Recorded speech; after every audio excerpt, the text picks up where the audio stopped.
Bonjour, ici Simon Tessier. Bienvenue à cet épisode hors série du Balado de Camping Québec.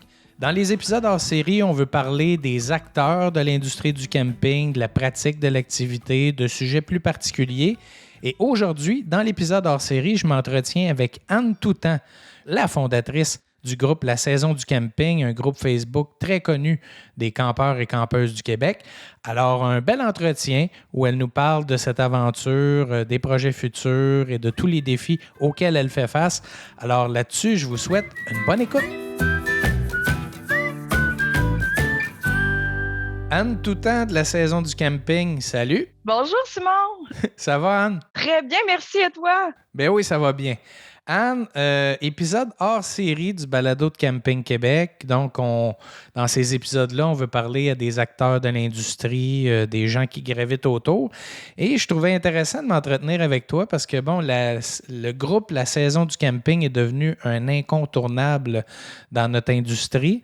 Ben, j'aimerais ça que tu nous parles. Comment ça a commencé, le groupe, au juste? Bien sûr, en fait, le groupe, il n'y a pas eu une grande réflexion là-dessus. Hein? Quand Facebook a permis de créer des groupes, on l'a fait. Mais en fait, j'étais au travail. Moi, je travaillais comme enseignante en formation professionnelle. Puis, il y a beaucoup d'enseignants qui venaient me consulter dans ma salle de prof parce qu'ils savaient que je faisais du camping pour me dire « Hey, as-tu des beaux endroits que tu réfères, recommandes? » Puis tout ça. Puis, il y a une enseignante dans la salle de prof qui m'a dit Hey Anne, tu devrais partir un groupe. Facebook permet de faire des groupes, tu serais bonne pour t'occuper de ça. Puis on a parti le groupe, je pense que c'était quelque chose comme en février. Et puis on a parti le groupe, puis ça a été rapidement exponentiel. Tu sais, évidemment, on avait beaucoup de monde dans nos contacts déjà qui faisaient du camping, qui se sont joints au groupe. Et l'affaire était lancée. Là, je dirais qu'au début, là, je disais souvent, il faut que j'aille nourrir mon groupe. Tu sais, je partageais des recettes, des trucs. Tant qu'il n'y avait pas beaucoup de monde, je le faisais. Puis à un moment donné, j'ai pu à le faire tant que ça parce que le groupe le faisait par lui-même, puis il y avait de plus en plus d'interactions. Bon, tu as dit c'est exponentiel parce qu'il faut savoir, sur Facebook, on part un groupe, on pourrait parler de cheminée en briques, puis on va avoir 1000 personnes au bout de quelques semaines. Tu sais, c'est exponentiel, mais dans votre cas, ça a été exponentiel au-delà de ça. À partir de quel moment on comprend que au palais, c'est pas l'envergure qu'on pensait du tout, là? Moi, je pense que c'est au moment où j'ai commencé à avoir un petit peu moins de plaisir quand il y a eu beaucoup de monde. Mais tu sais, c'est sûr que, mettons, dans la première semaine, on avait atteint quelque chose comme 500-600 personnes. Mais plus ça grossit, plus ces gens-là le partagent, plus tu sais, ça va vite. Donc, c'est sûr qu'aujourd'hui, on est rendu à 100 000. C'est encore plus exponentiel parce qu'il y a plus de monde qui le partage, qui en parle. Et donc, ça grossit quand même. Moi, je dirais que quand on a atteint quelque chose comme 10 000, moi, tu sais, au début, j'étais toute seule à le gérer, là, juste d'approuver les demandes de nouveaux membres. Je trouvais ça exigeant. Jusqu'à 10 000, je lisais pratiquement tous les commentaires, tu sais, pour m'assurer que tout était OK. Puis à un moment donné, j'ai eu besoin de renfort parce que toute seule, là, c'était OK, j'arrête ou je continue avec du monde parce que c'était trop gros à gérer, là. Oui, puis ça génère de l'ouvrage, mais ça ne génère pas d'argent au moment où on se parlait à l'époque. Là. C'est c'est du bénévolat pur et dur, là. Absolument. Puis exactement.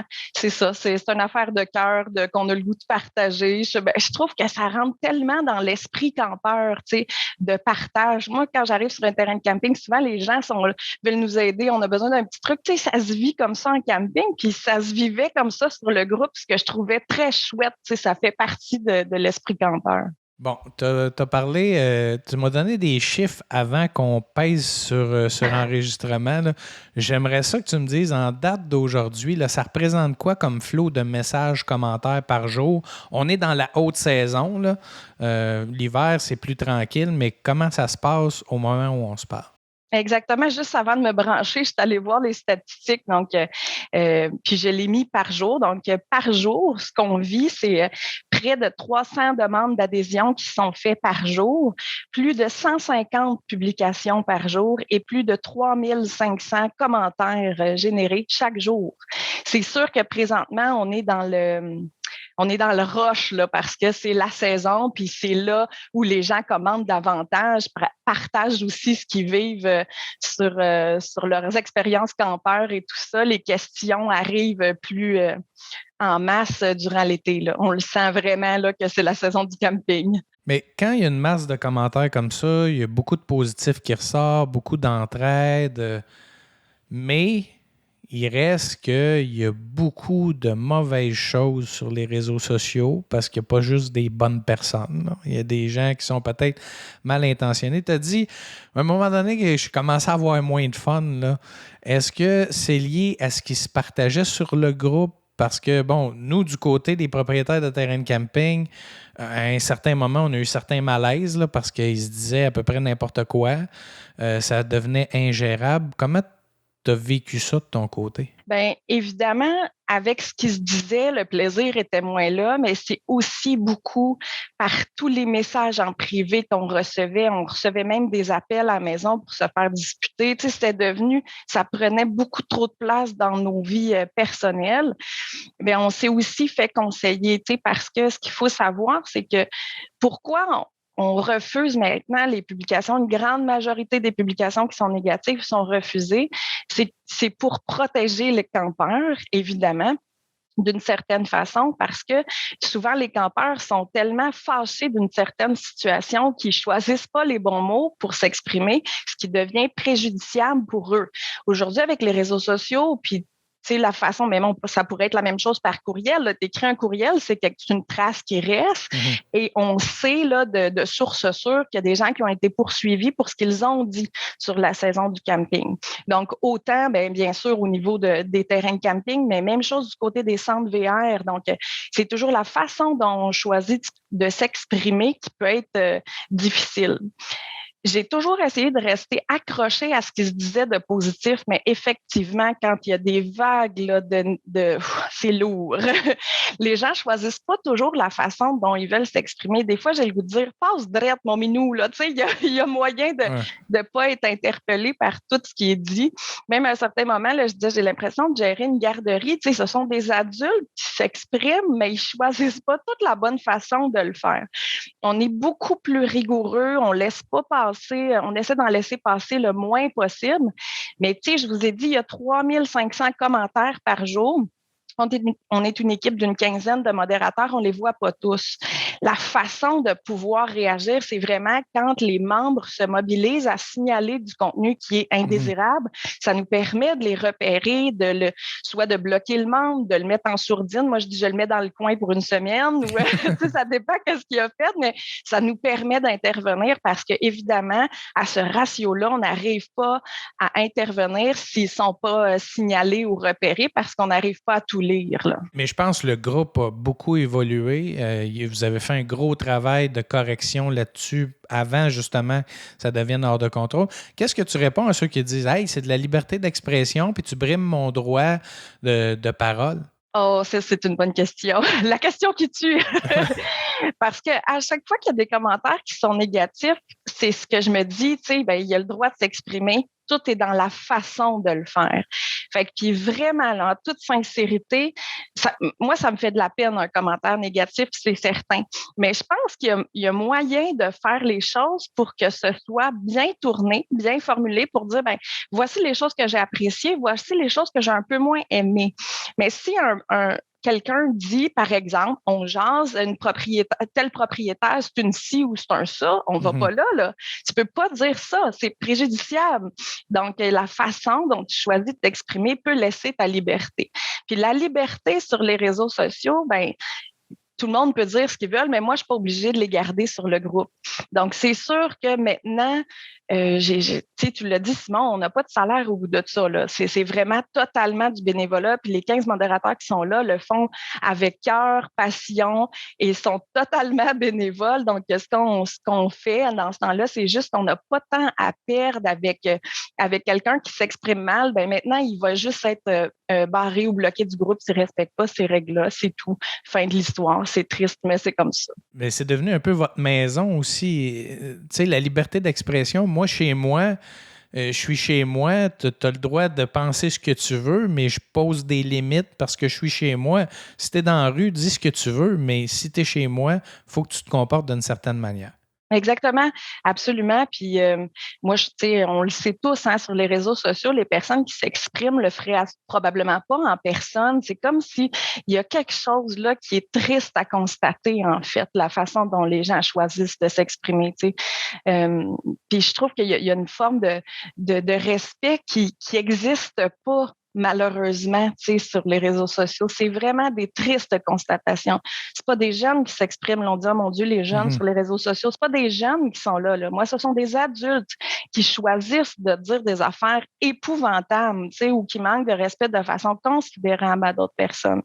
Mais si je disais juste ça, quand je disais, là, à un moment donné, j'ai eu comme l'écœur en titre, c'est que moi, tout ce que je gérais, c'était la crap, fait que ça me donnait mal au cœur, là, j'en pouvais plus parce que les belles affaires, ben, je les voyais plus passer parce que j'allais juste jouer dans ce qui était inconvenant, si on veut, fait que ça devenait tellement lourd, là, c'était intense. Aujourd'hui, ça m'affecte moins, mais à un certain moment, là, je peux vraiment dire personnellement que j'ai été sincèrement affectée par toute cette vague de négativisme. Là, c'était devenu très lourd.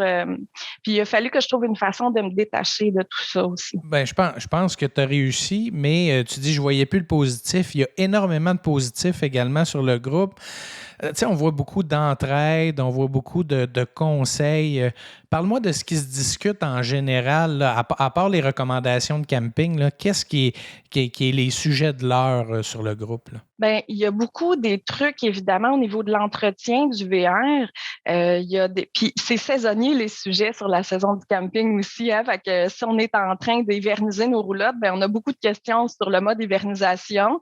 Mais il y a beaucoup d'entraide de ce côté-là. On a vu des affaires tellement chouette, là, des familles qui ont préparé des chasses au trésor pour des familles qui se rendaient la semaine d'après. On a même déjà vu quelqu'un qui avait une crevaison, puis il y a un membre qui est allé l'aider. Puis, tu sais, on a vu des affaires juste wow. C'était vraiment le fun à voir. Donc, bien sûr, il y a des recommandations d'endroits, il y a des recettes, il y a des trucs de rangement, c'est ça la saison du camping, c'est ce type d'entraide-là. Puis, il faut savoir que même cette année, on le vit aussi, il y a beaucoup de nouveaux campeurs, des débutants, des vierges. Puis eux, quand ils commencent les questions, ben ils en ont beaucoup, tu sais. C'est sûr qu'il y a une forme de récurrence, c'est inévitable sur les questions qui reviennent. Ça aussi, c'est quelque chose sur quoi on a commencé à intervenir. C'est pas dramatique de poser une question qui a déjà été posée, mais en même temps, on va signaler les règles là, de comment faire une recherche sur le groupe. Puis on va signaler aussi le fait que c'est un contenu répétitif. C'est pas grave, mais on va montrer aux membres comment aller faire une recherche pour le trouver, par exemple. Oui, la fameuse loupe sur le groupe. Là. Oui, exactement. Tu sais, je regarde quand les séries ont commencé, tout le monde voulait avoir le Wi-Fi, comment ça marche le Wi-Fi. Là, à un moment donné, on s'est dit avec l'équipe de modérateurs, OK, les questions Wi-Fi, je pense qu'on a fait le tour de la question, on va maintenant les signaler en contenu récurrent. Puis les gens vont trouver l'information parce qu'il y a des discussions sur le Wi-Fi. Il y en a eu, là, c'était intense. Tu sais. Mais donc là, il y a certains sujets qu'on met en mode récurrent, qu'on invite les gens à aller faire une recherche à ce moment-là. Là, parmi les sujets récurrents, là, on le sait-tu ce qui est meilleur entre un Ford et un RAM? Là, parce qu'il me semble, là, elle sait pas. Là, moi, il me semble que ça fait plusieurs années que je vois des sujets passer là-dessus. Est-ce qu'on le sait? Là?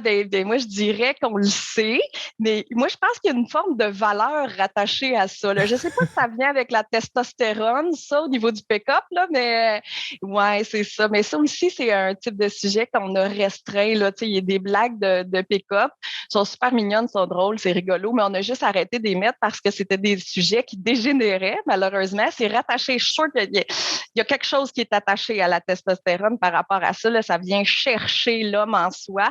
Donc, on va, on va moins là. Donc, ça aussi, maintenant, on en laisse moins aller. C'est sûr qu'au niveau de la capacité de remorquage, il y en a énormément des questions sur la capacité de remorquage. Puis, ben, c'est toujours différent un peu. Tu sais, la personne va nommer, par exemple, le véhicule qu'elle a, puis elle veut tirer tel genre d'affaires. Il y a comme des zones floues, mais il y a plein de beaux articles pour se référer là-dessus. Puis, il y a aussi toutes sortes de valeurs par rapport à ça. Tu sais. Mon père, le premier, a tiré une fifouille, puis d'après moi, il était overload. Mais pour lui, tu sais, il y a comme, ça vient chercher ça aussi, ben oui, mais ça marche quand même, puis le camion se contrôle bien, puis oui, mais, tu sais, il y a comme, fait que, moi, je trouve que le sujet pick-up, capacité de remorquage, c'est la même façon, tu sais, quand on se pose des questions sur l'éducation de nos enfants, il y a des affaires que, ben oui, ben sécuritairement, c'est de même, puis d'autres choses, c'est, fait que ça aussi, ça peut dégénérer. Donc, on essaie de contrôler, mais on les laisse aller dans le sens où les membres répondent. Si c'est répondu dans le respect, puis la personne elle pose une question parce qu'elle ne sait pas Saint-Ciboulette. Fait qu'on va lui laisser la chance de pouvoir avoir des réponses. Mais il y a des super beaux outils pour chercher. Je pourrais chercher sur Google puis trouver de l'information, mais il y a des gens qui ne connaissent pas la lecture de leur capacité. Donc là, ils vont demander de l'aide pour justement lire cette formule-là. Puis on ne sait pas à qui on fait affaire sur les réseaux sociaux. T'sais. À un moment donné, tout le monde est expert dans tout, là. Donc, il y a l'information véridique d'où elle vient. Après ça, je pense que sur le groupe, il faut que ça devienne un complément et non la vérité pure et dure. Là. Ah, tellement, tellement. J'espère sincèrement que les membres ne prennent pas tout pour du cash ce qu'ils lisent sur la saison du camping. Parce que bien sûr, il y a des gens qui s'y connaissent très, très bien et qui donnent des bonnes références, mais ça reste pas une information validée, véridique à 100%. Donc, ça peut me donner une idée de ça va être quoi la vraie réponse, mais c'est voilà. Il y a des vraies informations, des vrais blogs ou capsules, des statistiques. Il y a plein de choses qui existent, mais c'est sûr qu'un petit coup de main rapide pour voir qu'est-ce qu'il y en est. Je regarde, nous, on avait notre roulotte a fendu. Je me rappelle une année, on avait mis des photos de ce qu'il y avait ouvert, puis on avait demandé qu'est-ce qui peut être ça. T'sais. J'avais eu des réponses, toutes sortes. Il y en a qui étaient convaincus de certaines choses, puis j'ai lu qu'est-ce qui avait été dit par rapport à ça. Puis finalement, dans les réponses, je pense qu'il y en avait une qui était potentiellement la bonne, parce que quand on a fait vérifier, en fait, le frame de notre roulotte était cassé. Ce qui avait fait ouvrir le coin de la roulotte. Mais si je vais revoir les réponses, il y a quelqu'un qui avait dit « Fais vérifier ton frame, ça peut être ça. » Effectivement, il était en train de s'ouvrir comme une boîte de Kleenex. Là. Fait que, mais c'est ça. Donc, ça m'a donné une idée. Ça m'a surtout dit « Yann, fais-la vérifier parce qu'on ne sait pas ce que c'est. » Fait que ça m'a amené à cette réflexion-là. Mais les gens ne disaient pas toutes les mêmes solutions là, dans ma question. Non, ils n'ont pas tous le même bagage. Comment on passe? Parce que vous avez fait d'autres choses. Là. Il y a le groupe Facebook. De ça découlent d'autres actions que vous avez mis de l'avant, toi et ton groupe. Qu'est-ce que vous faites à part le groupe La saison du camping sur Facebook? Bon, on a mis d'autres groupes en place. On est aussi, il faut savoir qu'on est devenu une entreprise à un certain moment donné par la bande. Hein. Moi, je répète toujours la même phrase, mais j'ai accouché d'une entreprise, mais je savais pas que j'étais enceinte parce que c'est vraiment ça. Tu sais, les gens, peut-être un an après le début du groupe, même pas, les gens demandaient pour avoir un autocollant pour s'identifier en tant que membre de la saison du camping sur la route. Donc, on a créé le fameux autocollant. Puis, on s'est mis à vendre ça. Je tenais le registre dans mon cahier Canada. Oui. Et de nos ventes, à un moment donné, j'ai réalisé que ça marchait pas. Là. Il y avait trop de demandes. Donc, on a créé, évidemment, notre site web au départ. Puis, on a créé l'entreprise du même coup. Et là, on s'est mis à avoir une boutique en ligne là, qui a fonctionné pendant plusieurs années. Et puis, on a ouvert d'autres groupes sais, tout ça je vais revenir, là, je passe par... Non, c'est correct. Je m'écarte, là, je vais revenir. Mais on a ouvert d'autres groupes parce qu'évidemment, les gens voulaient faire de la vente sur le groupe la saison régulière. Je vous disais tantôt à peu près les commentaires qui passent, donc ce qu'on gère par jour. La vente, ça prenait trop de place. Donc, les gens en demandaient, voulaient leur plateforme pour faire de la vente. Donc, on a ouvert le groupe La saison du camping vente où sur ce groupe-là, c'est vraiment les gens qui veulent vendre des trucs en lien avec le camping. C'est la même équipe de modération là, qui gère le groupe de vente. Je pense qu'on est rendu à plus de 20 000. Là, en fait, il y a quand même beaucoup de membres aussi sur ça. On a ouvert la page d'entreprise. Et puis, maintenant, on a une application mobile également. Donc, Facebook, au début, quand on a parti le groupe, on n'avait aucune bonne option pour gérer un groupe. Hein. Ils se sont beaucoup améliorés, tu sais, même de pouvoir ajouter des règles, de pouvoir la façon d'accepter les membres. Au début, j'avais rien, j'avais pas de panneau là, de modérateur ou d'administrateur de groupe. Puis à chaque année, ça s'améliore toujours ça. Donc, nous, on s'est dit, c'est super, mais on ne sait pas ce que Facebook va développer ou arrêter de développer à un certain moment donné. Puis on voulait devenir indépendant, si on veut, de nos outils, là, où on a créé justement là, l'application mobile, où on a toutes sortes de gadgets. Hein. Les gens peuvent faire leur liste avant de partir en camping, la checklist qu'ils peuvent partager. Ils peuvent également tenir leur journal de bord campeur. On est toujours en amélioration là, de l'application mobile, mais c'est devenu un bon gadget. Évidemment, les gens peuvent aussi consulter là, les avis qui sont laissés au niveau des campings qu'ils ont visités. Ils peuvent laisser également leurs avis. Et puis, il y a une section où les gens ont accès à des rabais. Tout ça, je dirais que c'est. Mais aujourd'hui, on a une équipe de développement technologique là, qui permet de faire ça. Donc, ils vont s'occuper là, du site web et puis de l'application mobile. Puis j'ai reparlé de la boutique. Aujourd'hui, mais la boutique est toujours active. Là, on est en mode liquidation parce qu'on va passer dans une nouvelle formule de boutique. Puis ça va revenir, mais différemment, disons-le. Là, je faisais les paquets, les shipping avec amour à partir de la maison, mais ça s'ajoute toujours sur notre tâche, hein, fait que ça devient, c'est ça, ça devient intense aussi la gestion d'entreprise également. Est-ce que les utilisateurs, les usagers se fréquentent? Est-ce qu'il y a des rencontres entre usagers de la saison du camping? Bien, ça, c'est une belle question, Simon, parce qu'effectivement, on fait 2 rencontres par année.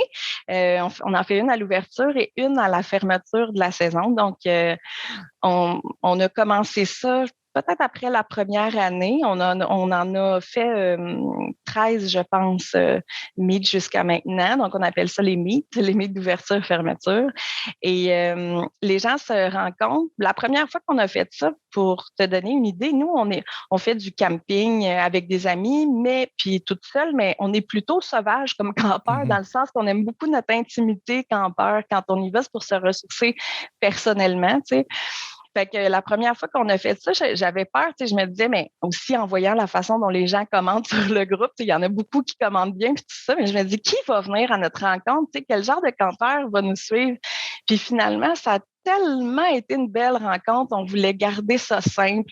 On s'est dit, on va aller sur des campings où, au début, vraiment notre objectif, c'était vraiment puis on le fait toujours comme ça, on veut aller sur des campings. L'idée, c'est de faire connaître le camping au Québec, de se promener. On n'en a jamais fait le même 2 fois.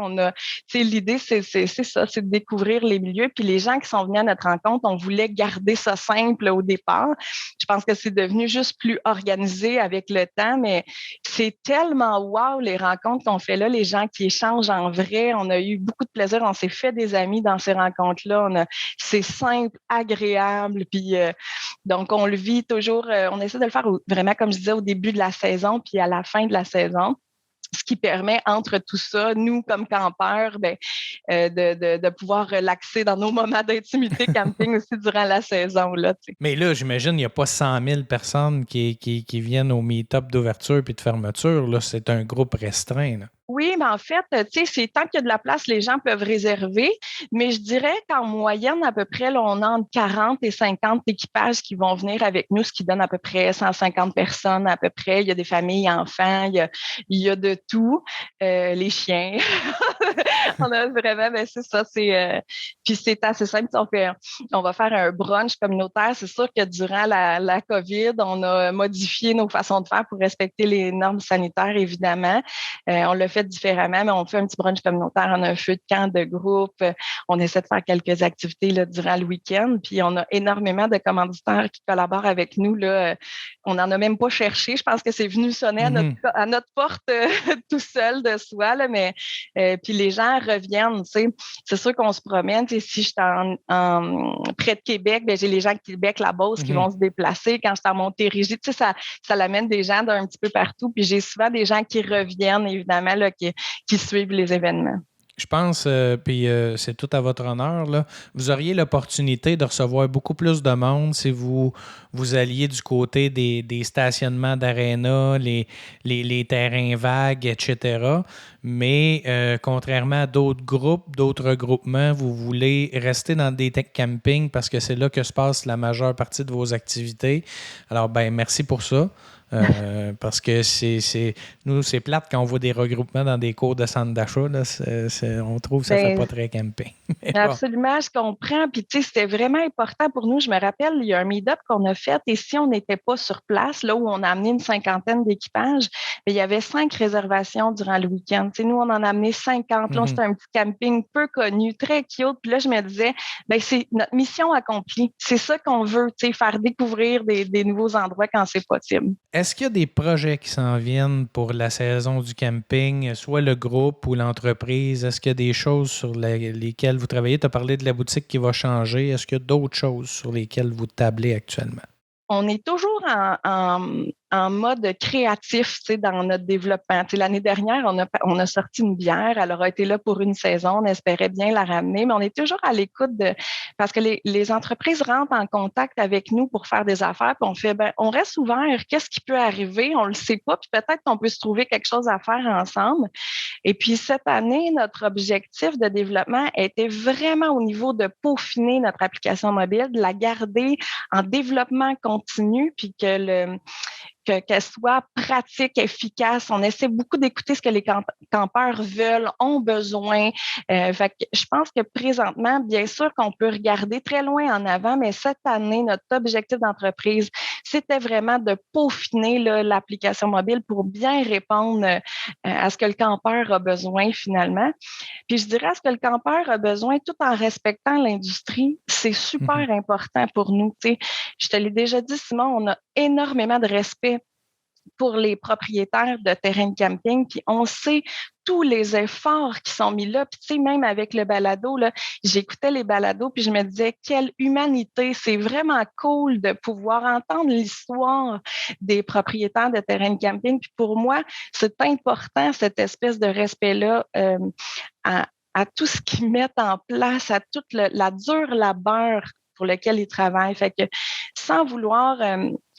tu sais, comment je dirais ça? Je veux pas, tu sais, quand on parlait tantôt qu'on ferme les discussions en lien avec les commentaires négatifs, oui, on veut protéger les propriétaires, mais pas à n'importe quel prix. Tu sais, il y a des commentaires qui peuvent se faire qui sont tout aussi constructifs pour le milieu du camping. Il y avait un propriétaire de terrain de camping qui m'a déjà dit, vous avez été un cheval de Troie dans l'industrie du camping. Vous êtes arrivé sans qu'on vous voit arriver. Ça l'a fait changer le milieu du camping au Québec. Puis là, je me suis dit, c'est un compliment? Ou... Puis ils m'ont dit oui. Parce que des fois, tu as des complimardes là, oui, où c'est un compliment, mais en même temps, il y a un pot qui vient avec. Là. Ouais. Oui, c'est ça. Mais non, parce que je pense que ça l'a permis aussi aux propriétaires d'évoluer. À certains, ça l'a permis d'évoluer. Il n'y a pas de monde parfait. Il n'y a pas d'entreprise parfaite. Il n'y a pas d'entrepreneur parfait. Puis moi, je pense que tout est possible. Tu sais, comment, la façon dont c'est apporté. Mais pourquoi aussi on restreint les commentaires? C'est bien sûr, c'est une forme de respect, mais c'est juste que ça peut se faire, ça peut bien se faire si je l'apporte comme il faut. Là, non, quand c'est bien fait, je pense que faut éviter le personnel. Quand on évite le personnel, ben généralement, ça va passer. Puis, écoutez, vous avez fait un beau travail d'amélioration, disons-le comme ça, parce que je sais que vous n'aviez plein les bottines là, quand vous avez été pris de court par ce succès immense. Mais écoute, Anne, je te remercie beaucoup de l'entretien qu'on a eu ensemble. J'espère que tes gens sur le groupe la saison du camping vont écouter le balado, mais aussi les autres balados, parce qu'on a fait ça justement, comme tu disais, pour faire découvrir le côté un peu plus personnel de nos opérateurs. Fait que je te remercie puis je te souhaite à toi et à ta gang une bonne fin de saison de camping. Merci beaucoup, Simon, puis bonne fin de saison à tous.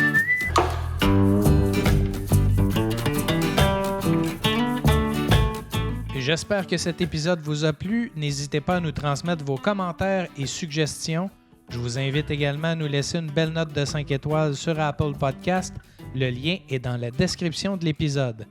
Au plaisir de vous retrouver dans un prochain épisode. Camping Québec le balado, une réalisation de Charles Thompson, le Duc.